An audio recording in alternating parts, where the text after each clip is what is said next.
Assalamualaikum warahmatullahi wabarakatuh. Salam sejahtera untuk anak-anak kami kelas 10 yang berbahagia. Selamat datang di SMK Tunas Harapan Pati sebagai siswa baru tahun 2020. Pada kesempatan hari ini kami selaku Ketua Panitia Masa Pengenalan Lingkungan Sekolah ingin menyampaikan beberapa hal yang berkaitan dengan kegiatan MPLS. Semoga apa yang kita sampaikan dalam kegiatan daring pada pagi hari ini bisa membuka wawasan anak-anak kita, khususnya kelas 10 sebagai siswa baru. Anak-anakku yang berbahagia, kami mengucapkan selamat bergabung di SMK Tunas Harapan Pati dengan segala konsekuensinya, karena pada prinsipnya apa yang telah kalian pilih adalah sesuatu yang terbaik buat kalian. Semoga kalian tidak merasa salah dalam memilih sekolah. Sebelum kita menyampaikan materi berkaitan dengan tata tertib siswa SMK Tunas Harapan Pati, terlebih dahulu perkenankanlah kami untuk menyampaikan laporan kegiatan MPLS tahun 2020.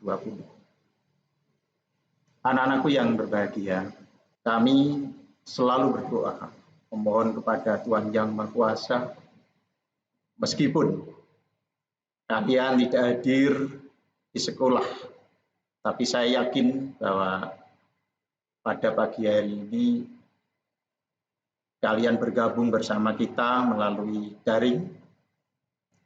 Semoga aja kalian di rumah dalam kondisi sehat, tidak ada tantangan satu apapun, terutama dalam mengikuti kegiatan MPLS. Perlu kami sampaikan sebelum kita menyampaikan materi, terlebih dahulu perlu kami sampaikan visi misi sekolah. SMK Tunas Harapan Pati mempunyai visi bahwa sekolah unggul, berdasar saing internasional, berbudaya industri, dan berwawasan lingkungan. Adapun misi SMK Tunas Harapan Pati adalah membentuk jiwa nasionalisme yang berbudaya dan berkarakter bangsa, bentuk tamatan yang berakhlak mulia, berbudaya industri, kompeten dalam ilmu pengetahuan dan teknologi, mengembangkan sistem pembelajaran yang kreatif, adaptif, dan inovatif, membentuk pribadi yang berdaya saing dan berjiwa wirausaha, bangun mitra kerja dalam upaya memberdaya masyarakat, membudayakan hidup sehat, dan peduli lingkungan. Kegiatan MPLS atau Masa Pengenalan Lingkungan Sekolah mempunyai latar belakang.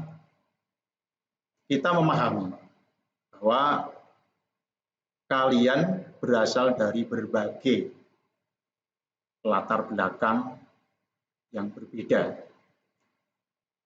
baik itu lingkungan sekolah maupun budaya. Kehadiran di SMK Tunas Harapan Pati adalah satu lembaga, satu wadah yang semuanya di dalamnya adalah dari berbagai lingkungan sekolah yang berbeda dan membawa budaya yang berbeda. Dengan adanya kegiatan Masa Pengenalan Lingkungan Sekolah, kami berharap supaya kalian bisa menyatu dalam satu lingkungan yang sama, menyamakan konsep, menyamakan persepsi, duduk dalam satu organisasi yang nanti diharapkan kalian bisa membangun kebersamaan, baik dalam pembelajaran maupun di kegiatan-kegiatan yang lain. Tujuan Masa Pengenalan Lingkungan Sekolah Antara lain adalah memperkenalkan lingkungan sekolah yang baru, yaitu lingkungan SMK Tunas Harapan Pati. Memperkenalkan seluruh komponen sekolah beserta aturan, norma, budaya, dan tata tertib yang berlaku di SMK Tunas Harapan Pati. Memperkenalkan organisasi sekolah, memperkenalkan seluruh kegiatan yang ada di sekolah, mengarahkan peserta didik baru dalam memilih kegiatan ekstrakurikuler yang sesuai dengan bakat dan minat. Menanamkan sikap mental, spiritual, budi pekerti yang baik, tanggung jawab, toleransi, dan berbagai nilai positif pada diri peserta didik sebagai implementasi penanaman konsep iman, ilmu, dan amal. Menanamkan wawasan dasar sebelum memasuki kegiatan pembelajaran secara formal di kelas. Adapun jadwal yang sudah kita rancang dan semoga nanti bisa diikuti anak-anak kami yang ada di rumah dalam sistem daring. Hari pertama kita mulai tanggal 13 Juli 2020 pukul 8 sampai 9.30 adalah sambutan panitia MPLS dan dilanjutkan dengan penyampaian materi tata tertib sekolah. Kedua, masih pada hari Senin tanggal 13 Juli 2020 pukul 10 sampai 11.30 dilanjutkan materi wawasan Wiyata Mandala. Adapun hari kedua tanggal 14 Juli 2020 materi pertama pukul 8 sampai 9.30 adalah kurikulum sekolah. Kemudian materi kedua pukul 10 sampai 11.30 tata krama siswa. Hari ketiga tanggal 15 Juli 2020 untuk materi pertama pukul 8 sampai 9.30 adalah administrasi sekolah. Dan materi yang terakhir, penayangan profil kompetensi kalian yang nanti akan ditampilkan dari masing-masing kompetensi keahlian. Kurang lebih ada 8 kompetensi keahlian. Jadwal yang sudah kita rencanakan suatu saat bisa diubah sesuai dengan situasi dan kondisi. Peserta masa pengenalan lingkungan sekolah terdiri dari 921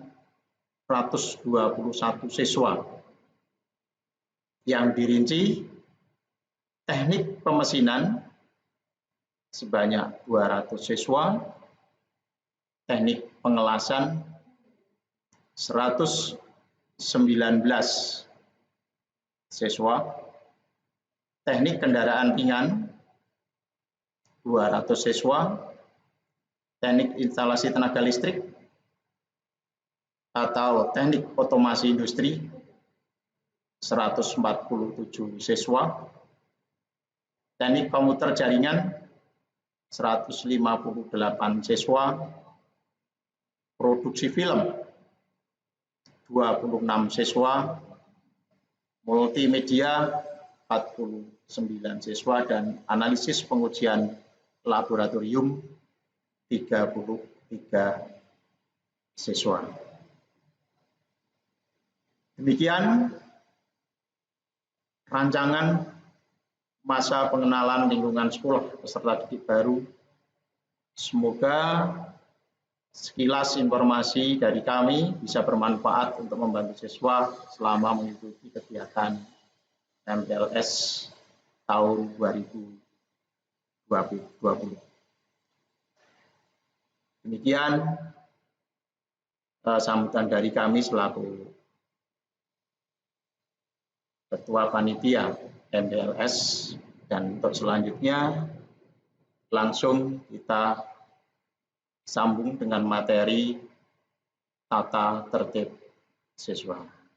Tata tertib siswa SMK Tunas Harapan merupakan ruh dari sekolah. Mengapa dikatakan demikian?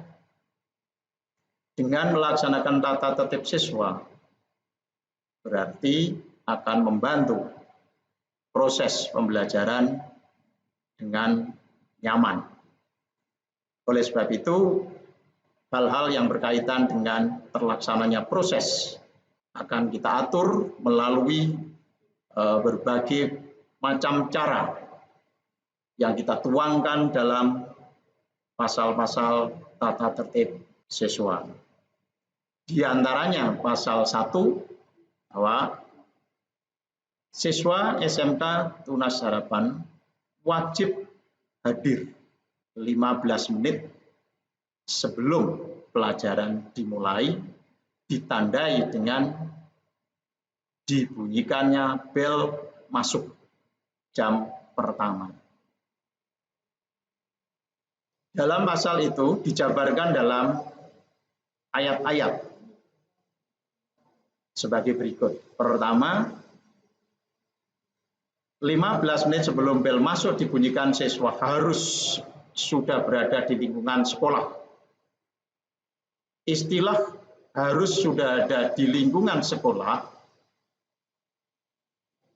diartikan bahwa anak harus sudah berada di lingkungan kelas masing-masing.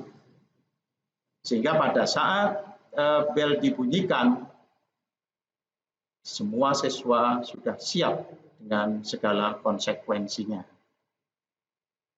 Bila ternyata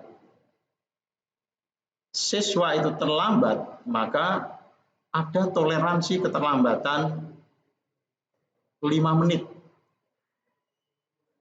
Di toleransi keterlambatan 5 menit terhitung dari bel masuk dibunyikan. Saat pergantian jam pelajaran siswa terlambat masuk kelas lebih dari 5 menit, siswa harus minta surat keterangan masuk kelas dari BK. Bahkan bagi siswa yang berhalangan hadir ke sekolah dengan berbagai permasalahan, sebelum dapat mengirimkan surat izin, orang tua wajib memberi informasi ke sekolah dan ditindaklanjuti dengan surat izin atau surat keterangan sakit pada hari itu juga. Dalam artian, surat izin boleh disusulkan kalau memang ada kesulitan untuk mengantar surat izin ke sekolah pada saat awal pembelajaran.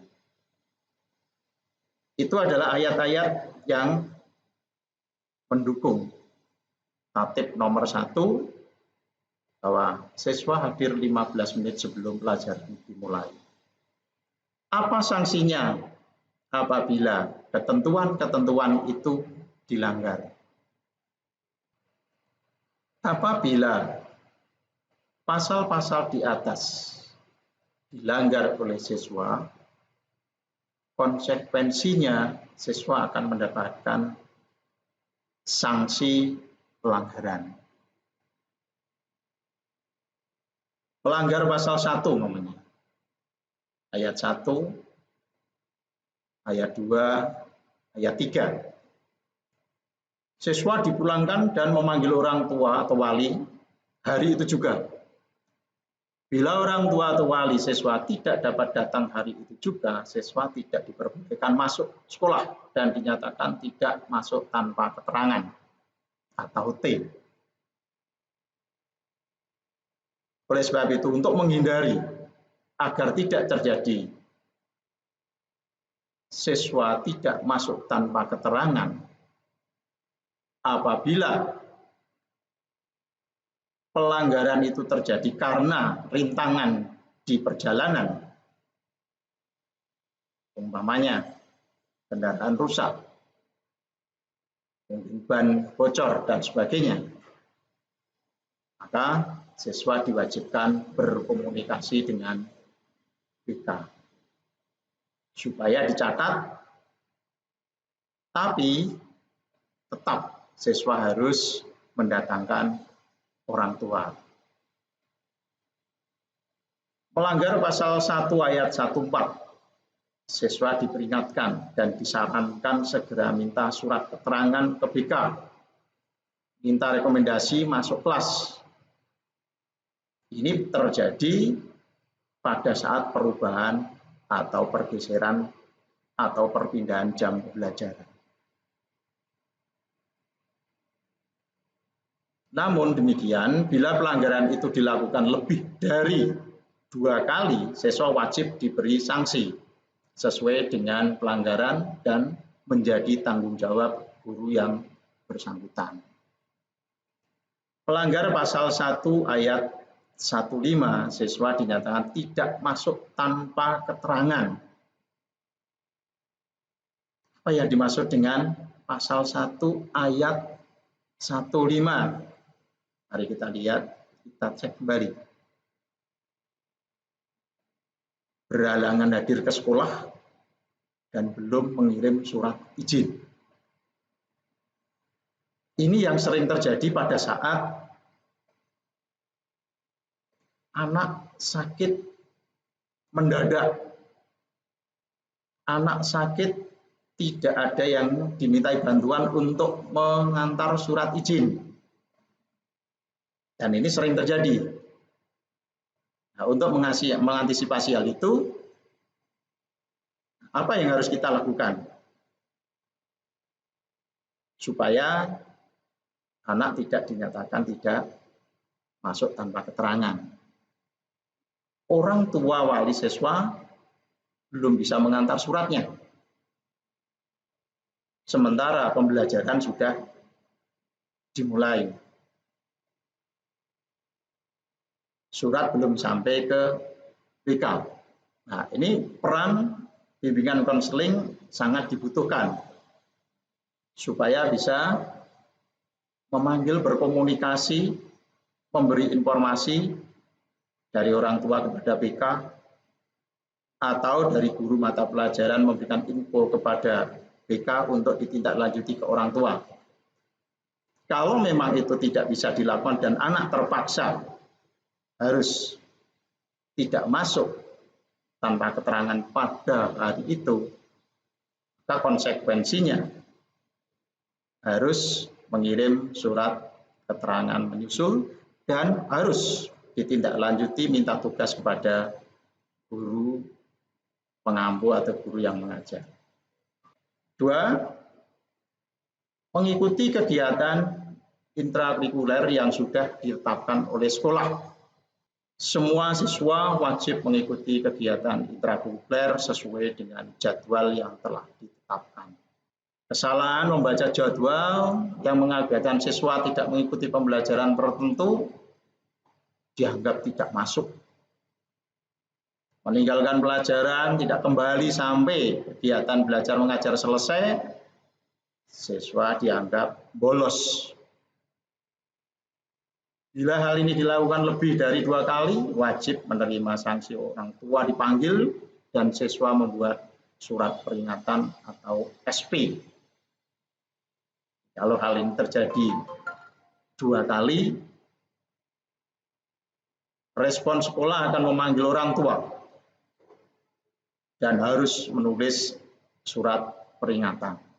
Dan ini nanti akan berdampak kepada penetapan bahwa anak ini berlanjut atau harus keluar apabila SP ini sudah dilaksanakan lebih dari 3 kali. Siswa harus mengikuti kegiatan belajar dan harus serius. Apabila hal ini tidak terjadi karena efek mengantuk, tidur, rame, dan lain-lain, atau mengganggu siswa lain yang menyebabkan siswa lain tidak nyaman di dalam kelas, guru wajib mengingatkan, bahkan mengeluarkan siswa tersebut dari ruang. Sanksinya apa kalau hal-hal tersebut dilakukan? Siswa melanggar pasal 2, yaitu salah membaca jadwal. Salah membaca jadwal, maka dinyatakan tidak masuk tanpa keterangan. Siswa meninggalkan pelajaran pada pasal 2 ayat 23. Siswa dinyatakan bolos dan ketidakhadirannya di dalam kelas dinyatakan tidak masuk tanpa keterangan. Maksudnya,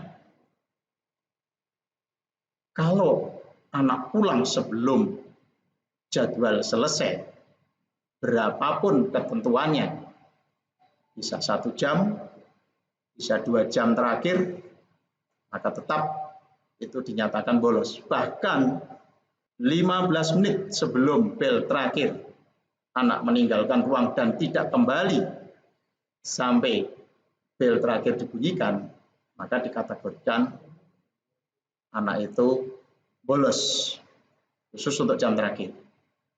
Tapi apabila anak itu meninggalkan pelajaran di jam yang berada di tengah-tengah atau di awal, umpamanya jam 1, 2, 15 menit sebelum bel jam kedua dibunyikan dan anak keluar tidak kembali sampai jam ketiga atau sampai pergantian jam, maka siswa tidak dinyatakan bolos, tapi konsekuensinya dia akan dinyatakan bolos oleh mata pelajaran jam 1, 2, dan seterusnya. Dan ini tolong anak-anak supaya bisa dipahami aturan-aturan seperti itu, agar kita nyaman di dalam mengikuti pembelajaran. Kalau siswa tidak serius mengikuti pelajaran, konsekuensi apa yang harus diterima? Siswa boleh dikeluarkan dari kelas untuk menghadap BK atau diberi tugas untuk dikerjakan di luar kelas. Dan tidak diperbolehkan untuk dipulangkan, karena dipulangkan itu tidak efektif. Berikutnya, pasal 3, siswa mengikuti kegiatan ekstrakurikuler yang ditetapkan oleh sekolah. Ketentuan untuk mengikuti kegiatan ekstrakurikuler, siswa wajib memilih 1 macam ekstrakurikuler dari 34 ekstrakurikuler yang ada di SMK Tunas Harapan Padi. Bagaimana perlakuannya dalam tidak mengikuti kegiatan ekstrakurikuler? Kalau sudah ditetapkan siswa wajib mengikuti 1 ekstrakurikuler, berarti konsekuensinya mereka harus melaksanakan ketentuan-ketentuan yang ada dalam aturan dan tata tertib sekolah. Meskipun siswa boleh memilih ekstra yang lain, tapi harus tetapkan 1 ekstrakurikuler sebagai ekstra wajib.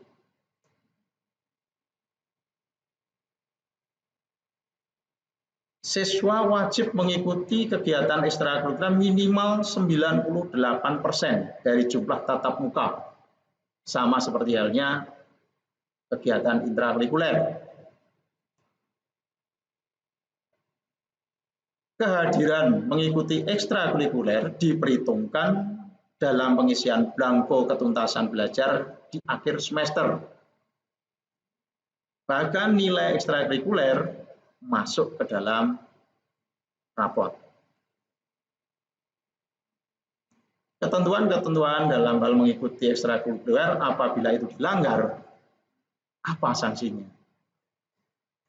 Kalau tadi ditetapkan bahwa siswa wajib hadir mengikuti ekstrakurikuler 98%, logikanya kita akan menghitung berapa tatap muka ekstrakurikuler itu dalam 1 semester.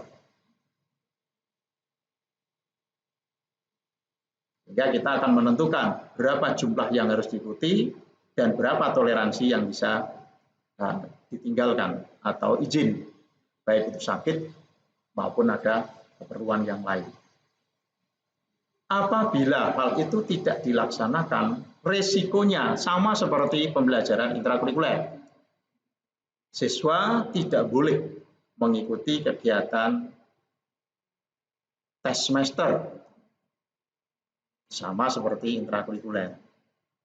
Maka intrakurikuler maupun ekstrakurikuler ketentuannya sama seperti halnya dalam tata tertib, khususnya di pasal 3. Maka jangan dianggap bahwa ekstrakurikuler itu lebih longgar.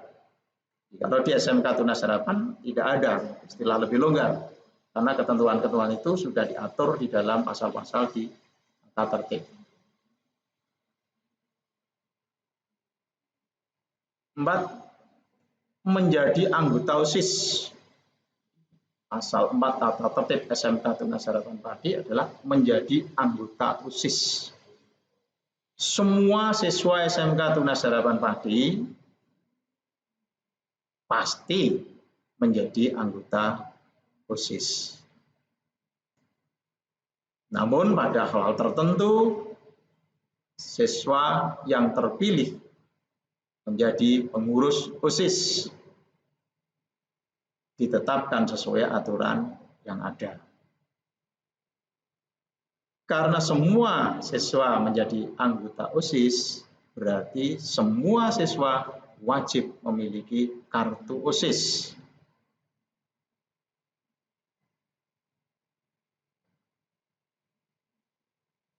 Semua siswa yang dipilih menjadi pengurus OSIS secara otomatis harus menjunjung tinggi organisasi sekolah.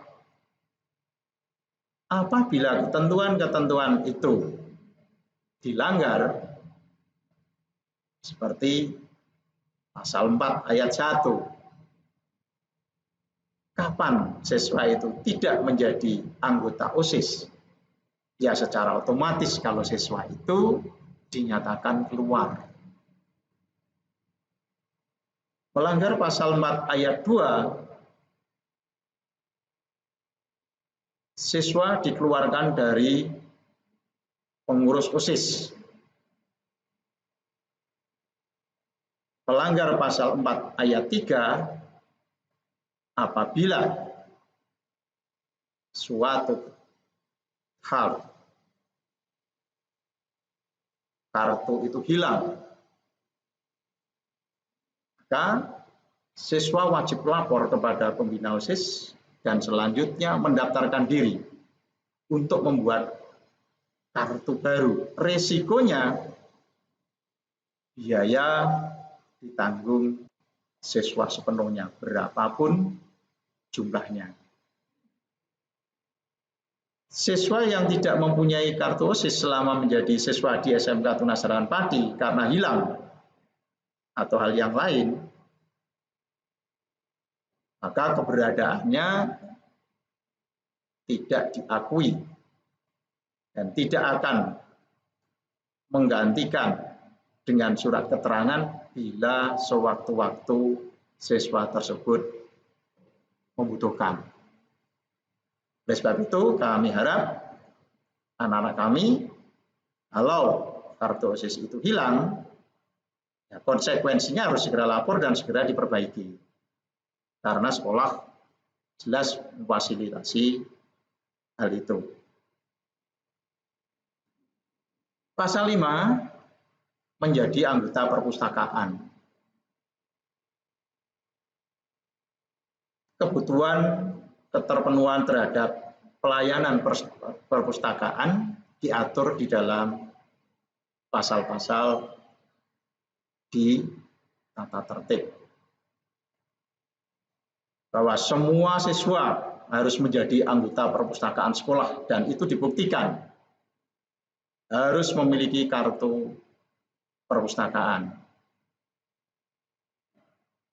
Risikonya kalau kartu perpustakaan hilang, sama seperti halnya kartu OSIS hilang, harus tetap mengganti dan biaya ditanggung sendiri.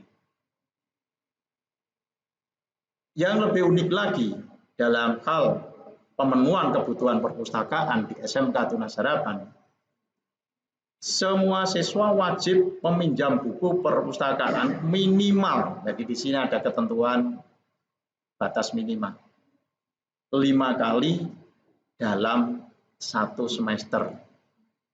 Ini adalah himbauan, perintah.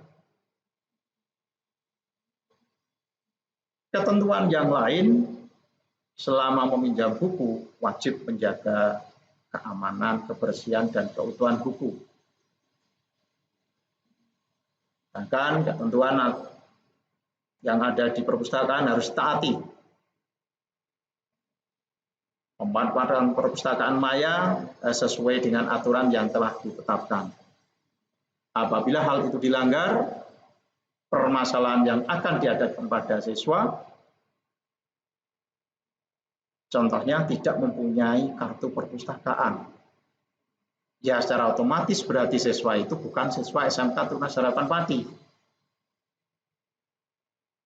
Bahkan yang jadi permasalahan unik di SMK Tunas Harapan Pati, apabila target 5 kali meminjam buku itu tidak dipenuhi, akan berdampak kepada pelaksanaan kegiatan tes semester. Artinya itu menjadi syarat bisa tidak anak mengikuti tes semester. Apabila kurang dari 5 kali meminjam buku. Ini yang harus diperhatikan. Dan ini harus menjadi catatan khusus buat anak-anak kami, khususnya kelas 10. Batas minimal itu harus dilampaui. Dalam artian, pinjam 5 kali itu bukan berarti sebagai syarat untuk mendapatkan tanda tangan kartu belangko ketuntasan belajar. Tapi betul-betul 5 kali meminjam buku itu adalah untuk dibaca dan menambah wawasan belajar siswa. Pasal 6 memakai seragam yang telah ditetapkan oleh sekolah.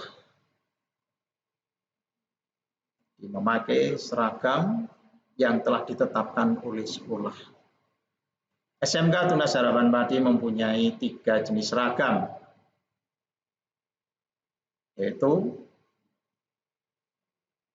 putih abu-abu, abu-abu atas dan bawah atau sering disebut dengan istilah seragam khusus, dan seragam pramuka, dan terkhusus untuk kelas 3 ada yang dinamakan seragam khusus kelas 3 yang itu nanti akan dipakai pada saat anak sudah memasuki tingkat atau kelas 3.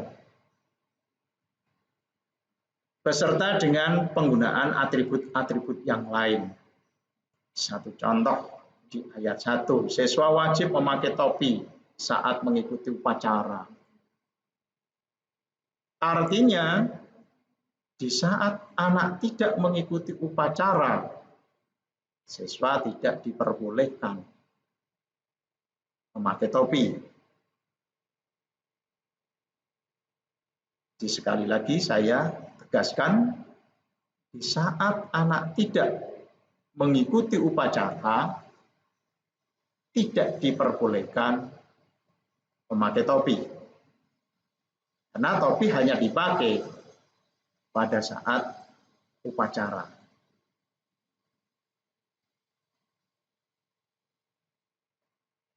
Adapun untuk ketentuan-ketentuan yang lain, kapan seragam OSIS dipakai? Hanya untuk hari Senin dan Selasa. Kapan seragam khusus dipakai? Untuk hari Rabu dan Kamis. Sedangkan khusus untuk kelas 10 dan kelas 11,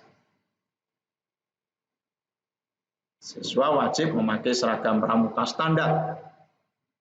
Sedangkan kelas 12 ada seragam khusus untuk kelas 3. Siswa wajib memakai sepatu yang telah ditetapkan oleh sekolah. Di sekolah sudah menetapkan bahwa sepatu yang harus dipakai siswa adalah sepatu hitam dan berbahan kulit. Selain itu tidak diperbolehkan. Tapi khusus untuk jam olahraga, siswa diperbolehkan memakai sepatu olahraga saat olahraga. Setelah selesai olahraga, sepatu harus diganti menggunakan sepatu seragam standar yang ditetapkan oleh sekolah. Siswa wajib memakai ikat pinggang yang telah ditetapkan oleh sekolah. Berarti kalau siswa tidak menggunakan ikat pinggang dari sekolah, konsekuensinya ya harus disita oleh sekolah.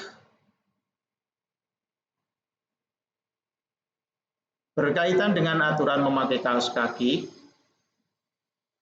siswa wajib memakai kaos kaki warna putih untuk hari Senin sampai hari Kamis.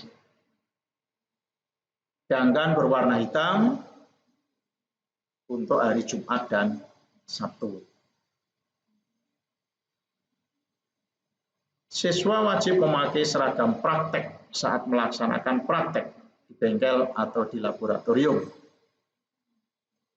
Logikanya, kalau kita tidak melaksanakan praktek, maka siswa tidak diperbolehkan menggunakan baju praktek meskipun berada di lingkungan sekolah.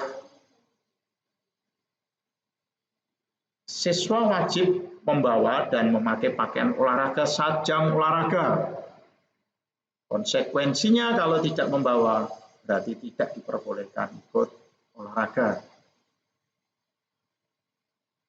Wanita yang memakai jilbab harus dimasukkan dan memakai baju berlengan panjang. Maka resiko apapun jilbab harus dimasukkan ke dalam baju. Adapun ketentuan warna jilbab telah ditetapkan hari Senin, Selasa memakai jilbab berwarna putih, Rabu Kamis memakai jilbab menyesuaikan seragam khusus, sedangkan hari Jumat dan Sabtu memakai jilbab berwarna coklat khusus untuk kelas 10 dan kelas 11. Adapun kelas 12 menyesuaikan seragam. Ini yang harus diperhatikan untuk siswa putri. Jadi jangan menggunakan jilbab tidak sesuai aturan yang ada. Hal ini dilakukan demi keseragaman bersama. Apabila hal itu dilanggar, apa ya risiko yang harus dihadapi oleh siswa? Satu contoh, pada saat upacara tidak memakai topi. Nanti akan ada petugas menjemput, menarik untuk keluar barisan dan disendirikan di luar barisan.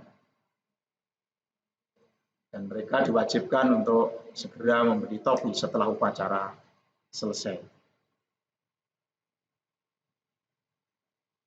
Begitu juga untuk siswa yang memakai topi di luar jam atau waktu upacara, risikonya topi harus disita oleh sekolah. Meskipun itu topi sekolah. Karena memang ketentuannya pada saat upacara siswa diwajibkan memakai topi. Sama halnya seperti hal sepatu. Siswa tidak memakai sepatu yang ditetapkan oleh sekolah, resikonya sepatu harus disita oleh sekolah. Dan siswa tersebut wajib membeli sepatu sesuai dengan sepatu yang diseragamkan. Begitu juga pakai ikat pinggang. Kalau menggunakan ikat pinggang yang tidak berlogo SMK Tunas Harapan Padi, ya secara otomatis nanti akan disita oleh sekolah. Sama halnya seperti kaos kaki maupun pakaian olahraga dan seterusnya. Pasal 7,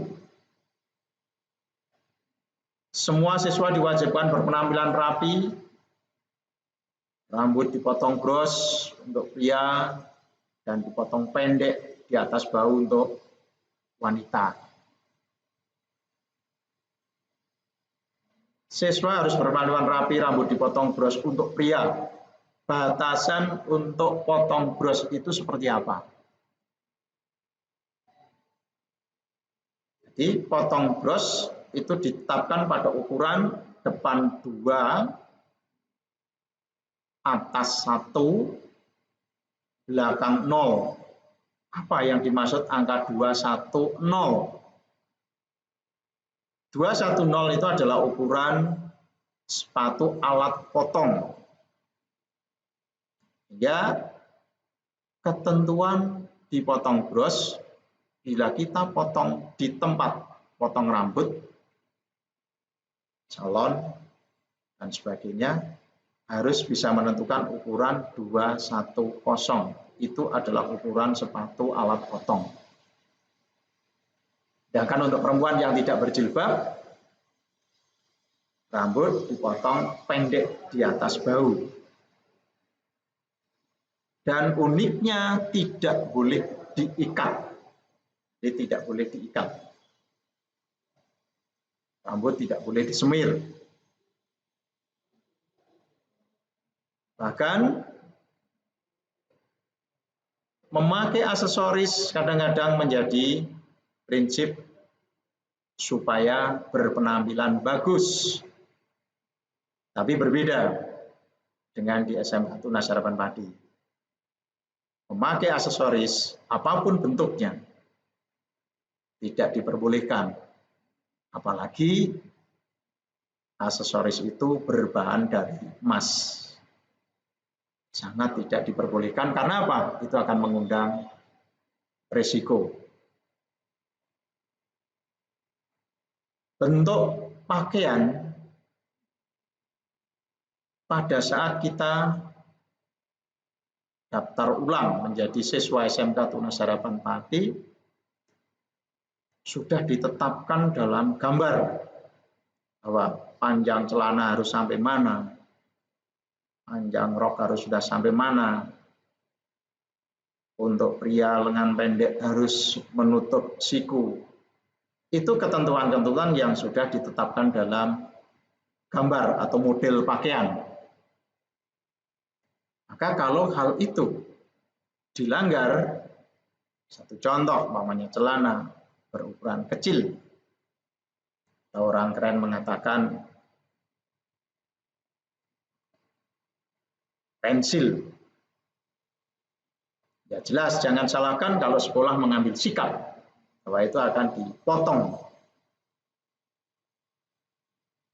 dan harus dilepas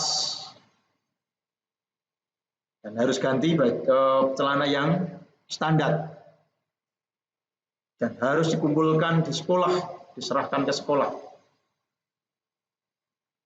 Jadi tidak hanya dipotong, harus ganti celana yang standar, dan celana yang tidak standar harus diserahkan ke sekolah.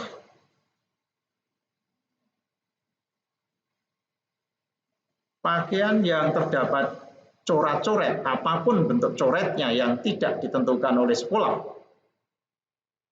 maka harus dilepas dan ganti pakaian yang bagus, dan pakaian itu harus disita oleh sekolah. Termasuk lipatan pakaian atau celana di bagian bawah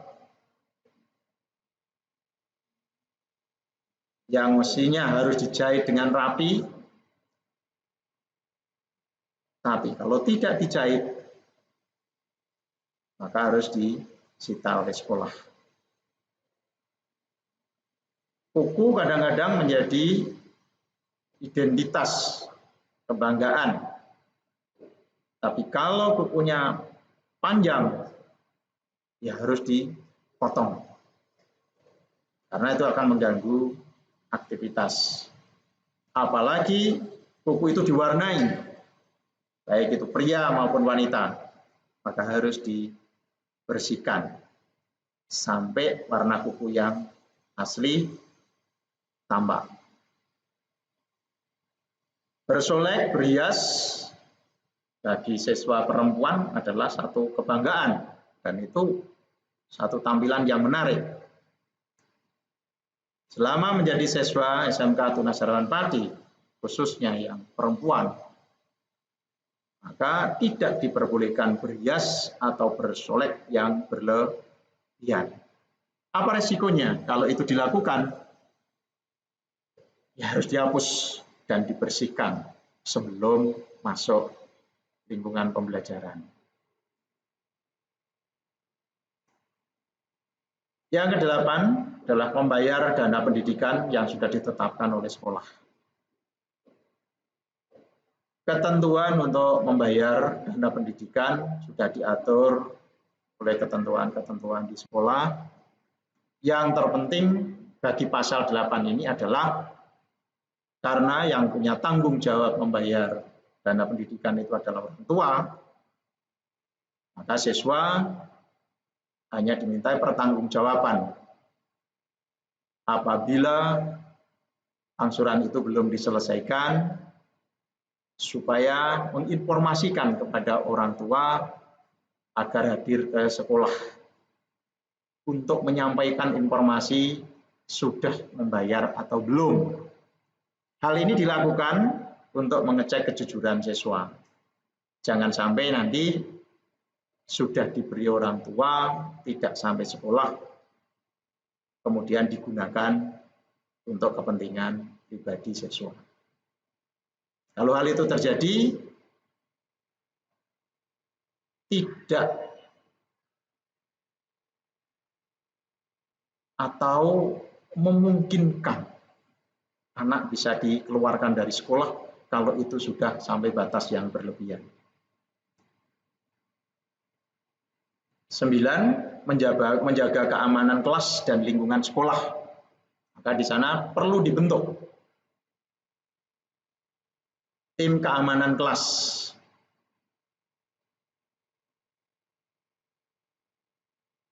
Terkhusus berkaitan dengan gangguan keamanan lingkungan kelas, umpamanya pertengkaran di kelas atau di luar lingkungan sekolah, akan mendapat peringatan dan atau mendapat sanksi keluar dari sekolah. Kalau itu sampai terjadi saling menyakiti, bahkan akan berdampak ke ranah hukum. Bertengkaran dengan siswa lain yang menimbulkan permasalahan di lingkungan sekolah atau bahkan membahayakan keberadaan sekolah, maka sanksi terberatnya adalah dikeluarkan dari sekolah tanpa memperhitungkan permasalahan-permasalahan yang lain seperti SP dan sebagainya. Pertengkaran yang menyebabkan keselamatan jiwa seseorang terancam, khususnya di lingkungan sekolah. Sekolah wajib melaporkan kepada polisi. Ini ketentuan-ketentuan yang berkaitan dengan keamanan kelas atau sekolah, khususnya berhubungan dengan pertengkaran. Nah, bagaimana dengan kehilangan? Apabila siswa kehilangan, wajib melapor kepada BK. Sehingga nanti BK akan menyelesaikan permasalahan itu bersama dengan teman dalam satu kelas. apabila terjadi kerusakan barang milik siswa akibat dari kelengahan siswa yang lain, maka tanggung jawab ada di kelas itu. Meskipun pada akhirnya nanti kita juga harus mencari solusinya. Tapi langkah pertama yang harus kita lakukan adalah tanggung jawab warga kelas itu. Apabila terjadi kehilangan dan ada siswa yang dicurigai, sekolah wajib menginterogasi melalui petugas BK. Siswa yang terbukti mencuri barang, sanksi terberat adalah serposing, bahkan sampai dikeluarkan tanpa mempertimbangkan langkah-langkah sebagaimana dalam sanksi di tata tertib. Oleh sebab itu, setiap sahabat wajib kita lakukan operasi. Apabila di dalam operasi itu ditemukan barang-barang yang sekiranya membahayakan, maka wajib disita oleh sekolah. Pasal 10 menjaga kebersihan kelas. Di setiap kelas wajib dibentuk seksi kebersihan, dibentuk regu kerja kebersihan, dan kebersihan dilaksanakan setiap akhir kegiatan belajar mengajar. Pada saat kegiatan kebersihan dilakukan, maka guru waktu itu harus mengawal, wajib menunggui, wajib menyuruh, sehingga anak bekerja dalam pantauan guru. Sampah harus dibuang di tempat yang telah disediakan sesuai dengan jenisnya, dan guru wajib memerintahkan siswa mengambil sampah apabila terlihat sampah di sekitar siswa berada. Warga sekolah, mulai dari kepala sekolah sampai siswa, bertanggung jawab terhadap kebersihan kelas dan lingkungan sekolah.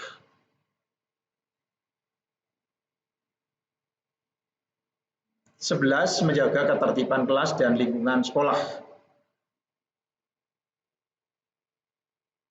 Dalam hal menjaga ketertiban kelas, siswa masuk kelas harus berjabat tangan dengan guru. Siswa keluar juga diwajibkan berjabat tangan dengan guru. Menempati tempat duduk yang telah disediakan, meninggalkan kelas harus izin, wajib mengetuk pintu apabila masuk. Bila memanggil siswa harus minta izin dengan guru yang mengajar. Meninggalkan sekolah harus minta izin. Naik sepeda motor masuk lingkungan sekolah harus turun dan mesin dimatikan. Kendaraan siswa harus standar.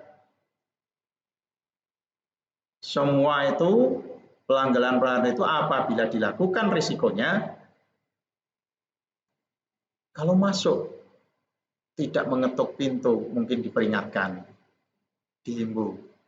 Tapi kalau sudah berbicara masalah ketertiban dalam bersepeda motor yang masuk lingkungan sekolah, sanksinya siswa harus menuntun motor dan mengelilingi lapangan. Bahkan untuk kendaraan yang tidak berstandar harus ditahan dan boleh diambil setelah komponen-komponen kendaraan itu dilengkapi dengan yang standar. Salah satu contoh, umpamanya tidak memiliki spion, maka diizinkan dibawa pulang bila sudah dipasang spion. Itu konsekuensi dan berkaitan dengan berkendara di lingkungan sekolah. Untuk menjaga keindahan kelas, saya kira tidak perlu kita sampaikan bagaimana kelas itu tetap dijaga supaya bersih, tidak coret-coret di dinding, di meja, bahkan ikut merawat lingkungan kelas. Kalau hal itu dilanggar, ya konsekuensinya harus membersihkan. Pasal 13 menjaga kekeluargaan antar teman, karena satu lingkungan kelas itu adalah bagikan saudara.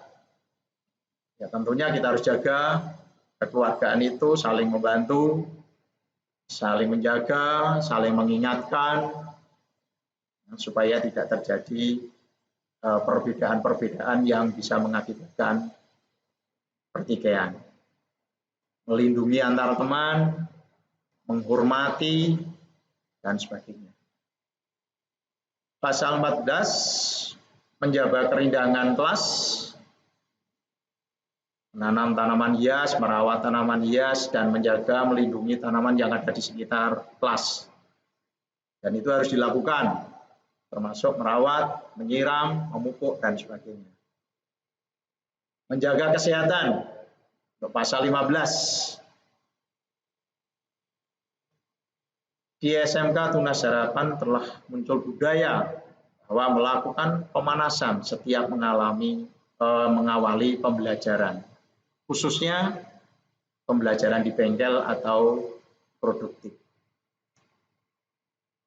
Mengikuti pelajaran olahraga sesuai dengan jadwal, memanfaatkan UKS, melepas sepatu saat masuk ruang, khususnya ruang AC, minta izin bila sakit, memanfaatkan jam istirahat.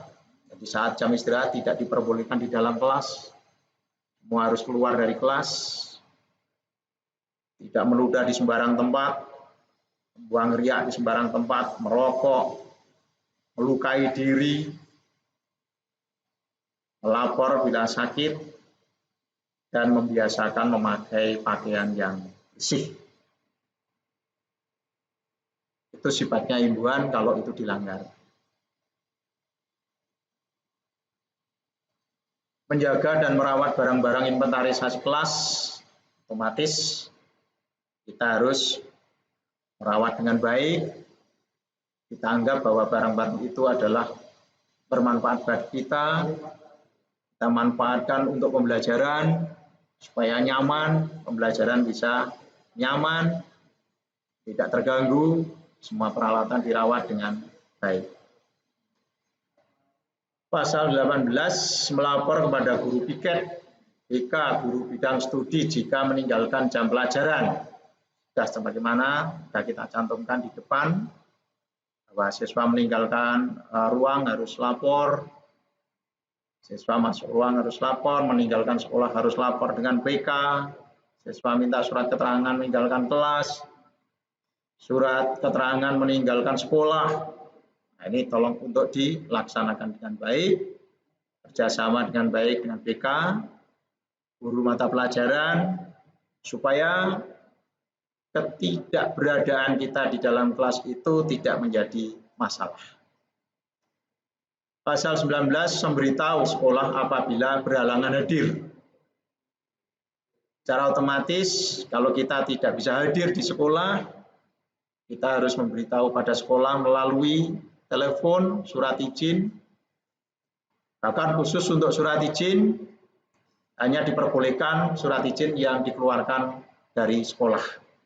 Selain itu, tidak diperbolehkan kecuali surat izin sakit yang dikeluarkan oleh dokter atau perawat yang mengobati.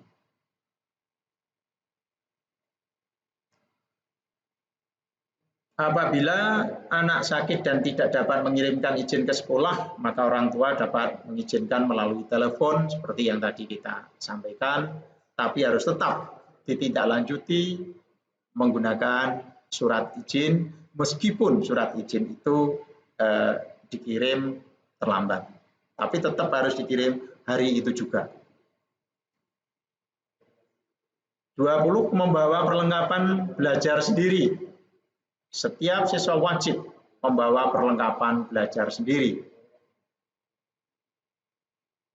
Membawa tas, membawa buku pelajaran, alat tulis, penggaris, kamus, bahkan alat gambar bila ada pelajaran menggambar. Secara tersirat di situ disampaikan dengan adanya ketentuan itu di dalam lingkungan kelas, dalam proses pembelajaran berlangsung, siswa tidak diperbolehkan pinjam-meminjam peralatan. Kalau hal itu terjadi, maka siswa akan dikeluarkan dari kelas dan risikonya akan mendapat peringatan tidak masuk tanpa keterangan dari guru mata pelajaran.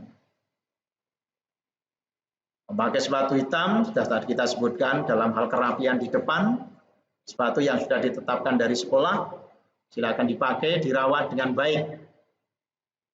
Terutama dalam hal kerapian memakai sepatu. Yang selama ini kita sering temui, karena sepatu kita adalah sepatu kulit, kadang-kadang anak-anak tidak rajin menyemir sepatu. Nah, ini saya harap anak-anak kami yang kelas 10, siswa baru, supaya nanti dalam praktek sehari-hari setelah sepatu itu kita bagikan dan dipakai dalam proses pembelajaran, dirawat minimal 1 minggu sekali itu disemir. Supaya sepatu itu awet dan tampak indah bila dipakai. Dilarang membawa senjata tajam, narkoba, rokok, dan menggunakan HP. Nah, ini yang perlu saya tekankan. Kalau membawa senjata tajam jelas, apapun bentuknya, senjata tajam itu yang tidak diketahui oleh pihak guru, mestinya harus diperhitungkan.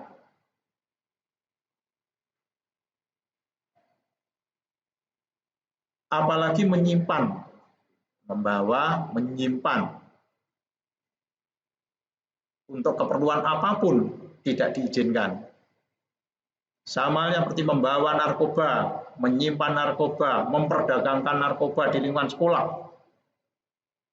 tidak diperbolehkan. Apalagi menggunakan narkoba. Membawa rokok, menyimpan rokok, menggunakan rokok, apapun bentuknya tidak diperbolehkan. Kalau hal itu terjadi, khusus untuk pasal 1, 2, 3, 4, baik dari membawa senjata tajam sampai menggunakan narkoba, keluar. Tidak ada toleransi apapun. Siswa keluar. Kalau menggunakan rokok, masih ada toleransi, karena tingkat keberatannya bisa ditoleransi. Terkhusus untuk menggunakan HP, kita memahami. Di dalam pasal 22 ayat 8 ditetapkan bahwa siswa tidak boleh membawa atau menggunakan HP. Di dalam pasal itu disebutkan, kecuali untuk kepentingan pembelajaran. Berarti menggunakan HP diperbolehkan, tapi hanya untuk kepentingan pembelajaran. Selain itu tidak diperbolehkan. Apa resikonya? Ya, HP-nya harus disita. Dan akan diberikan setelah naik kelas atau lulus. Pasal 23, selama menjadi siswa tidak boleh bertindik dan bertato. Pada saat kita seleksi masuk, sudah ditetapkan bahwa syarat mendaftarkan menjadi siswa SMK Tunas Harapan tidak boleh bertindik dan bertato. Berarti kalau selama menjadi siswa bertindik dan bertato, ya berarti harus keluar dari SMK Tunas Harapan Pati. Terkhusus pada tahun 2020, bertindik dan bertato mungkin bisa terjadi karena sulitnya pada waktu rekrutmen untuk bisa mengecek satu persatu karena adanya bahaya COVID-19. Maka kemungkinan anak-anak kita rekrutmen tahun 2020 bisa juga ada yang bertindik dan ada yang bertato. Nah, bagaimana untuk memberikan kontrol? Nanti pada saat masuk kita akan ngecek ada tindik atau tato dan tidak. Kalau ada, kita toleransi. Akan menjadi tindakan tegas apabila yang sudah bertato itu ditambah bertato lagi. Nah, ini nanti akan ada tindakan tegas. Yang sudah bertindik itu akan bertambah tindiknya lagi, yaitu nanti akan ada tindakan tegas. Dan itu perlu diperhatikan oleh anak-anak kami. 24, hadir dan tatap muka dengan guru mata pelajaran 98%. Jadi adik-adik wajib tatap muka dengan guru 98%. Rata-rata setiap tahun kita hitung bahwa adik-adik diberi toleransi tidak hadir tanpa keterangan maksimal 5 kali. Jadi kalau sudah tidak hadir tanpa keterangan atau istilah di Tunas Harapanku T 5 kali, berarti harus keluar dengan langkah-langkah sebagai berikut. T12 harus membuat SP, surat peringatan 1 yang dihadiri oleh orang tua. Kok tambah 1 kali T lagi? Akan ada SP2, juga harus dihadiri orang tua. Ini orang tua dipanggil. Tambah T1 kali lagi, berarti sudah SP3. Apa konsekuensinya kalau sudah SP3? Maka anak diskorsing. Kalau sudah SP3 masih tambah 1 T lagi, maka tanpa alasan apapun anak dikeluarkan dari sekolah. Maka dari itu untuk menghindari hal itu terjadi, jangan sampai anak-anak kami kelas 10 tidak masuk tanpa keterangan. Apapun bentuknya dan risikonya, kita harus tetap bisa mengirim surat izin atau informasi ke guru BK yang ditindaklanjuti dengan surat izin. Baik itu surat izin yang dari sekolah maupun surat izin dari dokter kalau itu sakit. Ini jangan sampai diabaikan. Karena 98% tatap muka itu adalah gawat kalau kita abaikan. Nah, tiba-tiba kita bisa dikeluarkan tanpa sebab yang diketahui oleh anak-anak. Dan karena apa? Sudah ngirim surat izin Pak, tapi tidak sampai sekolah. Itu sekolah tidak mau tahu. Pasal 25 tidak boleh melakukan tindakan asusila. Apapun bentuk tindakan asusila di lingkungan SMK Tunas Harampadi, anak wajib keluar. Tidak perlu saya bacakan satu persatu, tapi tindakan asusila apapun yang terjadi di lingkungan sekolah, baik itu siswa dengan siswa, siswa dengan guru, siswa dengan karyawan, ya, wajib keluar dari sekolah. Pasal 26 tidak boleh melakukan tindakan kriminal atau melanggar hukum. Ini sama. Apapun risikonya, siswa yang melakukan pelanggaran hukum maka harus berurusan dengan polisi. Kalau sudah berurusan dengan polisi, risikonya harus keluar dari sekolah. Karena apa? Karena ini untuk mempermudah proses penyidikan dari pihak kepolisian.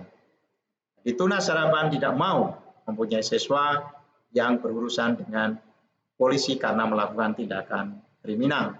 Ini tolong untuk dipahami. Baik itu dilakukan di lingkungan sekolah maupun dilakukan di luar sekolah yang imbasnya kena di lingkungan sekolah. 27 menggunakan perkembangan teknologi internet. Bagus menggunakan, tapi kalau disalahgunakan itu justru yang menjadi permasalahan di lingkungan kita. Maka siswa tidak ada toleransi lagi, termasuk mengakses gambar porno, menyimpan, mengirim, meniru, bahkan membuat gambar porno, semuanya tidak ada toleransi. Untuk 28 tidak boleh melakukan tindakan merusak sara dan demo. Apapun bentuknya, tindakan merusak sara dan demo adalah tindakan kriminal yang ketentuannya seperti pasal 27. Jadi harus keluar dari sekolah. Pasal 29, tidak boleh melakukan tindakan yang bernuansa politik. Sekolah bukan ajang untuk berpolitik. Sekolah adalah ajang untuk mendidik. Maka sekecil apapun hal yang berkaitan dengan politik dilarang dilakukan di lingkungan sekolah. Sedangkan 30, siswa yang tidak naik kelas, tidak lulus ujian diberi kesempatan 1 kali mengulang. Lebih dari itu harus keluar. Khusus untuk kelas 10, karena sistem kita adalah DO, maka apabila kelas 10 tidak naik kelas, tidak boleh mengulang, harus keluar. Demikian penjabaran tata tertib SMK Tunas Harapan Padi. Prinsipnya dalam sanksi pelanggaran di siswa melanggar tata tertib secara umum dapat dibaca di sanksi pelanggaran secara umum tata tertib SMK Tunas Harapan Padi, yaitu melalui langkah-langkah, prosedur-prosedur untuk sampai dikeluarkan, itu tetap ditaati, dilaksanakan, seperti adanya SP1, SP2, SP3, tapi terkecuali khusus untuk pelanggaran kriminal tanpa melalui SP dan seterusnya, bisa langsung pada tingkat dikeluarkan. Demikian sekiranya bisa menjadi panduan adik-adik pada saat nanti pembelajaran secara normal. Tolong dibaca apa yang kita sampaikan hari ini dan bermanfaat bagi kalian semuanya. Selamat bergabung di SMK Tunas Harapan Padi, nyaman bersama kami, senang bersama kami, bersama-sama mewujudkan cita-cita sebagai anak bangsa. Masa depan Indonesia ada di pundak kalian. Sekian, wassalamualaikum warahmatullahi wabarakatuh.